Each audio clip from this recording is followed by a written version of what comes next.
আসসালামু আলাইকুম সবাইকে।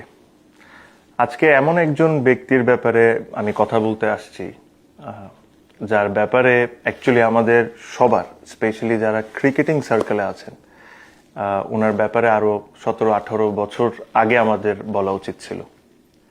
উনি এমন একজন ব্যক্তি যে যে পরিমাণ কন্ট্রিবিউশন ওনার বাংলাদেশ ক্রিকেটে বা স্পোর্টসে, ওই হিসাবে তাকে আমরা অ্যাজ স্পোর্টস ফ্যামিলি ওই সম্মানটা তাকে দিতে পারিনি।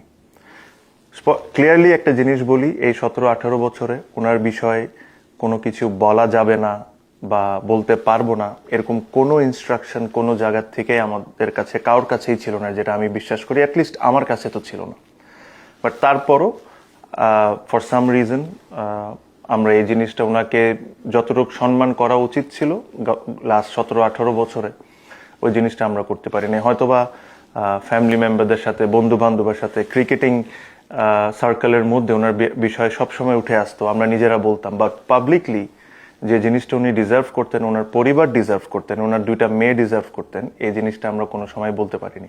আমিও পারি নাই, আমার সাথে আরো অনেকেই পারেনি।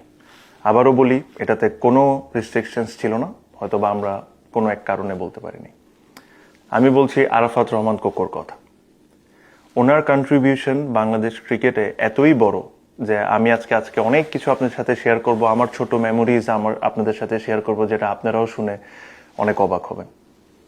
প্রথমে শুরু করি মিরপুর স্টেডিয়াম নিয়ে। আজকে আমরা যে মিরপুর স্টেডিয়ামে ক্রিকেট খেলি, ইন্টারন্যাশনাল ম্যাচেস খেলি, এত আমাদের মেমোরিজ, এত আমাদের কষ্ট দুঃখ, এই মিরপুর স্টেডিয়াম কিন্তু ওনার সবচেয়ে বড় প্রজেক্ট ছিল। আপনারা অনেকেই জানতেন যে এই মিরপুর স্টেডিয়ামে একটা সময় ফুটবল হইতো।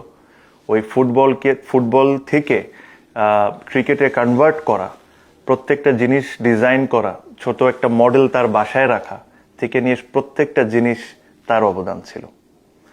আমি শিওর আমার মতো আমিও জিনিসটা খুব বেশি দিন আগে জানি না, আমি এত বছর ক্রিকেট খেলি, আমিও জানতাম না জিনিসটা। বাট আমি শিওর আমার এই কথা শুনে আপনারা অনেকে সারপ্রাইজ হয়েছে। আমরা যখন ছোট ছিলাম, আমি, মুশফিক, সাকিব, মাহমুদুল্লাহ, আরো অনেকেই যখন HP unit Bangladesh cricket board first introduce করলো, যেখানের প্রোডাক্ট আমরা, এই এইচপি ইউনিটটাও ওনার করা। আমার এখনো মনে আছে, আমাদের বিকেএসপিতে ক্যাম্প হইতো, এই পুরা জিনিসটাকে উনি ওভারলুক করতেন। যে সুযোগ সুবিধা আমাদেরকে ওনারা ওই সময় দিতেন বা উনি ওই সময় দিতেন, আই ডাউট এই সুযোগ সুবিধা আমরা এখনো পাই কি পাই না, আজকে অলমোস্ট 20-25 বছর পরও। ওনার কন্ট্রিবিউশন ক্রিকেটে ইজ ইমেন্স। আমি যতই বলি এটা অনেক কম হবে। আমার পার্সোনাল এক্সপিরিয়েন্স শেয়ার করি। আমি 2006-এ যে বছর আমি ন্যাশনাল টিমে ঢুকি, ওই বছর আমার একটা টিমে খেলার কথা ছিল।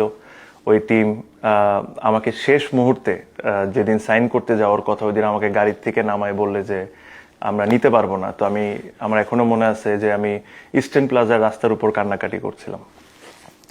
তখনও উনি আমাকে হেল্পটা করেছিলেন, যে ওল্ড ডিওচেস টিমে, যে টিমের এখন আমি কাউন্সিলর, ওই টিমে আমাকে খেলার সুযোগ করে দিয়েছিলেন। এটা আরাফাত রহমান কোকোই ছিলেন। ওই সিজনটা আমার এতই ভালো যায়, আমি প্রায় 10 ম্যাচে আমার মনে হয় 600-700 রান করি। ওই সিজনটা খেলেই কিন্তু আমি ন্যাশনাল টিমে ঢুকা। ওনার সাথে আমার খুব বেশি দেখা হয় নাই, হয়েছে কয়েকবার। বাট যতবারই দেখা হয়েছে, আমি 15 বছর 16 বছর, ওনার চোখে মুখে কথায় ক্রিকেটার বা স্পোর্টসম্যানদের প্রতি যে রেসপেক্টটা আমি দেখেছি, এটা আজীবন আমার মনে থাকবে। ওনার প্রতি প্রত্যেকটা, আপনি যদি কোনো জার্নালিস্টকে জিজ্ঞেস করেন, যে ক্রিকেটাররা ওনার আমলে খেলেছেন, তাদের বিষয়ে জিজ্ঞেস করেন, তার বিষয়ে ভালো বলা ছাড়া আর কোনো কিছু থাকবে না।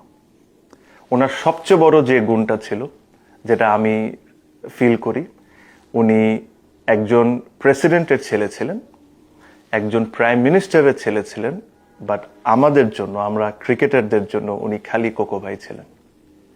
এটাই ওনার সবচেয়ে বড় গুণ ছিল। উনি কোনো সময় ওই নেম ট্যাগ নিয়ে বিসিবিতে আসেন নাই, বা ক্রিকেটের যে কোনো জায়গায় আসেন নাই যে উনি কোন ফ্যামিলি থেকে বিলং করেন। উনি একজন ইন্ডিভিজুয়াল আসছেন, একজন অর্গানাইজার হিসাবে আসছিলেন। ওনার কন্ট্রিবিউশন বাংলাদেশ ক্রিকেটে ইজ ম্যাসিভ, কোনো কাউট থেকে কম না।